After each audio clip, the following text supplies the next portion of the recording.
Our big story at 6:30, a killer is on the run. 20-year-old Aniya Sheppard was found shot and killed in West Melbourne last week.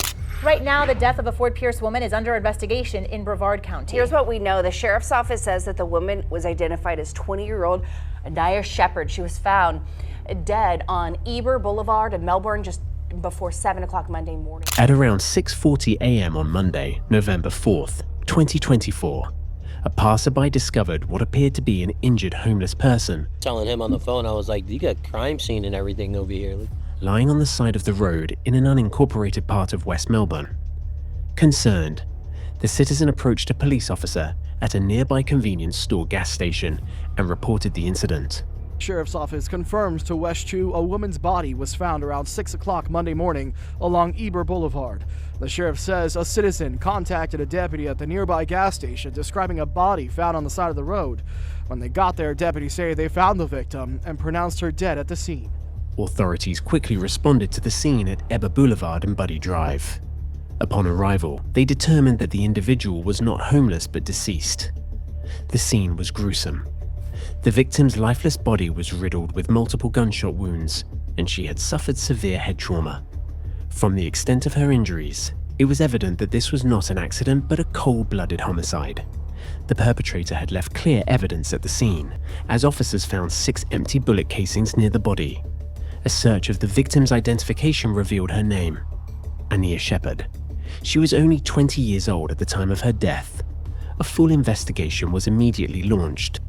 An autopsy confirmed that Aniya had sustained multiple gunshot wounds to her leg, wrist, chest, and head. The effects of this tragic event were deeply felt among the residents of this otherwise quiet Fort Pierce neighborhood.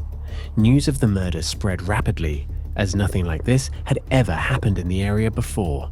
And a suspicious death has people in one Melbourne neighborhood worried. Investigators shut down a stretch of Eber Boulevard near I-95 this morning after a body was found. Neighbors tell West 2 they hope to get answers, and soon. However, the deepest wounds were inflicted on Aniya's family, who were left devastated by her loss. Burying a child at any age is an unimaginably painful experience. For Katina, Aniya's mother, the grief was overwhelming. Despite her heartbreak, she had to make funeral arrangements. On November 7th, Katina launched a GoFundMe campaign to raise funds for her daughter's memorial. In her heartfelt plea, she described Aniya as a beautiful and humble soul who always put others before herself. Aniya had been a devoted daughter who frequently traveled between Fort Pierce and Brevard County to visit her mother. Her obituary described her as a hard-working young woman who balanced her passions, hairstyling, dancing, and collecting mini purses, with her job as a cashier. She was an upstanding citizen, striving to build a better future for herself. So how could someone want her dead?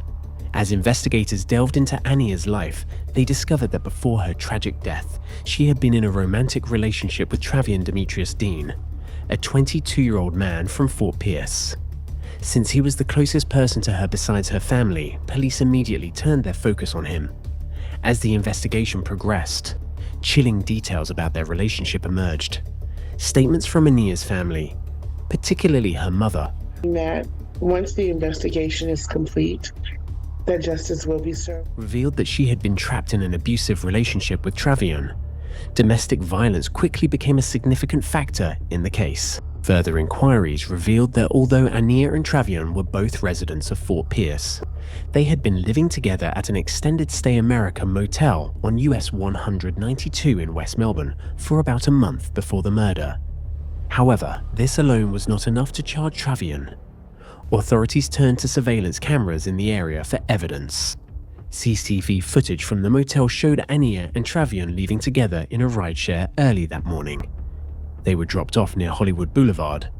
Surveillance footage from that area captured the couple walking around for nearly an hour, the same time frame in which Aniya was killed. But the most damning evidence came from Aniya's phone records. While reviewing Aniya's messages, police found that she had sent her mother a Facebook Messenger video just before her death.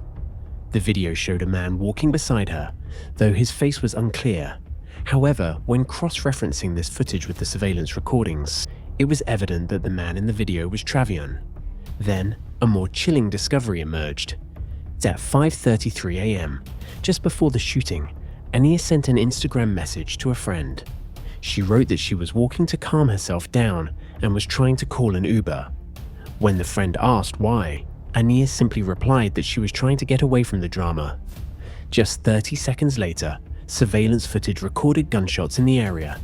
At 6:13 a.m., another Instagram message was sent from Aniya's phone. This time it was to her sister, Ayona Ejay. The message read, "Draco just shot me.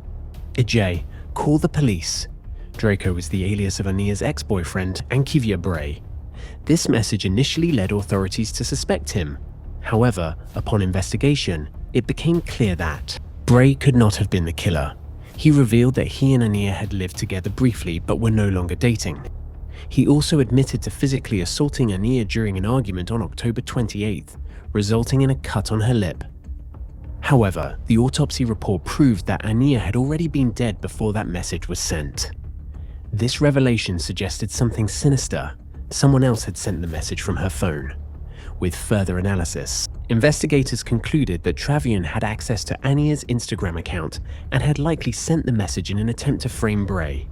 More surveillance. Footage showed Travion leaving the crime scene alone in a rideshare. He was picked up at Minton Road and returned to the motel.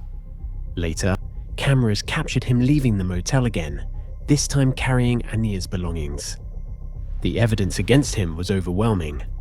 By the time police had compiled enough evidence to charge Travion Dean with first-degree premeditated murder, he had fled the country. He had conveniently left Brevard County for Jamaica to spend the holidays there. Authorities held on to the arrest warrant and waited for his return. They didn't have to wait long. On January 2nd, 2025, exactly 2 months after the murder, Travion re-entered the US through Fort Lauderdale. He was immediately arrested by US Border Patrol agents. In court, Aniya's family confirmed what authorities already suspected. Her relationship with Travion was deeply toxic and abusive. There had been a pattern of domestic violence, including an incident where the two reportedly pointed weapons at each other.